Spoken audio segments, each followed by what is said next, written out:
You install an expensive new graphics card and immediately crank every settings slider to Ultra. Right when the action peaks, the image stutters and crashes. A poorly configured settings menu will cripple even the fastest GPU. Blindly enabling every feature is the fastest way to ruin a gaming experience. In modern PC gaming, there is no universal best setting. Every toggle you adjust forces a trade-off between two competing priorities. The first priority is cinematic fidelity.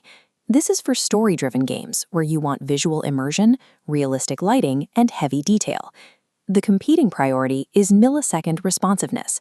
This is for fast-paced, competitive gameplay where you need zero input lag and the highest frame rate possible. This chart plots the landscape. We have visual fidelity on the y-axis and millisecond responsiveness on the x-axis. As we map out the most famous graphic settings, they group into extreme opposite corners.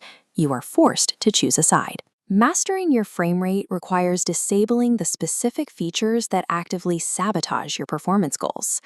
Let's look at the most heavily marketed feature on your graphics card: ray tracing. Instead of just placing artificial light into an environment, this feature simulates the path light travels from a source. This comparison shows the difference. Left, standard lighting paints static light. Right, ray tracing physically calculates every bouncy shadow in real time. But calculating millions of light paths takes a massive toll on your hardware, causing your frame rate to drop. Path tracing takes this a step further. Instead of targeting specific light sources, it calculates the lighting for the entire scene, making the image almost indistinguishable from reality, at an even higher hardware cost. The visual return on that performance cost varies wildly. In an open, daylight environment with no reflective surfaces, turning these features on creates a difference that is barely visible. Ray tracing maps the light from neon signs directly into the puddles on the asphalt. This creates a realistic depth that static lighting can't replicate. Ray tracing and path tracing are situational tools for immersion. They demand an immense performance tax that is entirely wasted if you aren't in an environment with reflective materials. Because features like ray tracing are so punishing at 4K, GPU manufacturers developed AI performance crutches like NVIDIA's DLSS and AMD's FSR. This diagram shows the process. The GPU renders the game internally at a 1080p resolution. Then, AI upscaling fills in the rest of the pixels to fit your 4K display. This allows you to recover dozens of lost frames per second and lightens the workload on your hardware. However, relying on AI reconstruction can introduce visual artifacts, blurriness, and ghosting trails behind moving objects. Then there is frame generation. Instead of just upscaling pixels, the system inserts artificial, predicted frames in between the real ones your GPU actually rendered. This makes sweeping, cinematic camera movements look fluid and smooth on your monitor. But here is the fatal flaw. To calculate those fake frames, the system has to briefly hold back your inputs, which increases your input latency. By the time you see an enemy on screen and click your mouse, the visual data you are reacting to is already a fraction of a second in the past.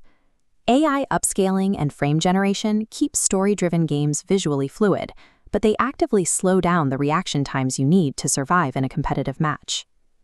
Beyond the AI features, we have foundational game settings, starting with texture quality. This controls the surface detail on objects, like the fabric on a character's clothing. This setting hits a point of diminishing returns.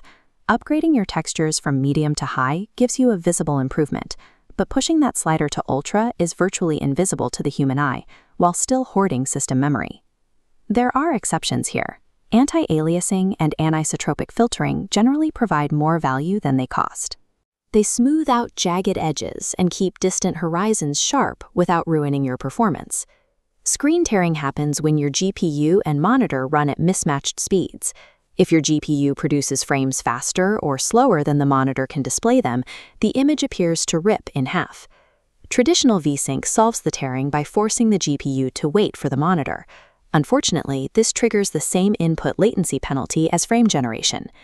Dynamic display synchronization, like NVIDIA's G-Sync or AMD's FreeSync, allows the monitor to adapt its speed to the GPU's output. This eliminates the tearing without the lag penalty. For content creators, the NVENC hardware encoder offloads the recording task to a dedicated chip on the GPU. This protects your in-game frame rate while you stream. Pushing your textures to ultra and relying on outdated VSync are two of the most common ways gamers bottleneck their own hardware for zero visual gain. Now that we've unmasked the real costs of these features, you can build a strict configuration profile tailored to exactly what you play. This scorecard divides our settings into two distinct paths, the competitive profile on the left and the cinematic profile on the right. For fast-paced esports, turn frame generation off. You cannot afford to sacrifice input latency for artificial smoothness. Turn ray tracing off as well. Millisecond clarity and hitting your shots matter more than the accuracy of light reflections. Use G-Sync or FreeSync for tear-free, zero-lag visuals. Leave DLSS as an optional backup if you are struggling to hit your monitor's maximum refresh rate. Let's look at the cinematic profile, designed for immersive, single-player games where fluid visuals take priority over reaction speed. Here, frame generation should be turned on to ensure smooth camera pans.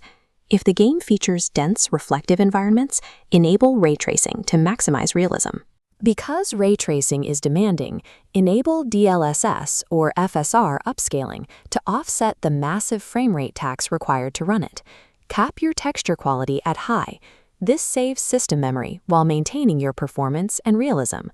Mastering your hardware means making informed compromises to fit your specific digital environment.